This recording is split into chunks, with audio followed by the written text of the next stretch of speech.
படித்து இப்போ வேலையில் இருக்கான், அவனுடைய லைஃபே பெரிய சேஞ்சாக இருக்குது. இப்போ எங்கள் ஊரில் வரையில் எங்களுக்கு பெருமையாக இருக்குது.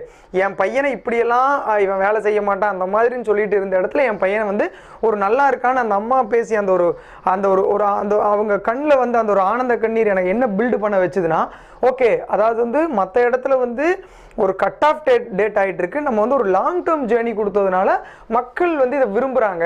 அப்போ இங்கே கார் கஸ்டமர்லாம் என்ன விரும்புகிறாங்கன்னா, ஒரு நல்ல சர்வீஸ் சென்டர் வேணும், அதில் வந்து ஃபாரினில் மாதிரி இருக்கிற அந்த சர்வீசஸ் வேணும், நான் ஃபேஸ் பண்ணுற பிரச்சனைகளுக்கு தீர்வு வேணும் அப்படின்னு எதிர்பார்க்குறாங்க. இங்கே இவங்கெல்லாம் வந்து ஒரு வேலை வாய்ப்பு எதிர்பார்க்குறாங்க. Okay, will make a bridge அப்படின்னு சொல்லி அந்த பிரிட்ஜை வந்து நான் ஃபில் பண்ணலாம் அப்படிங்கிற நம்மகிட்ட இருக்கிற ஒரு 4-5 சர்வீஸ் சென்டர். அப்போ எனக்கு ஒரு நல்ல திங்கிங் என்ன அப்படின்னா, நான் வந்து ஒரு கிராமத்து இளைஞன், நான் முன்னாடி சொன்ன மாதிரி கிராமத்துலேருந்து வர்றேன். நான் ஒரு எங்கள் அப்பா வந்து ஒரு விவசாயி. அப்புறம் விவசாயம் முடித்து ஒரு நார்மல் பேக்ரவுண்டில் இருக்கிற நானே ஒரு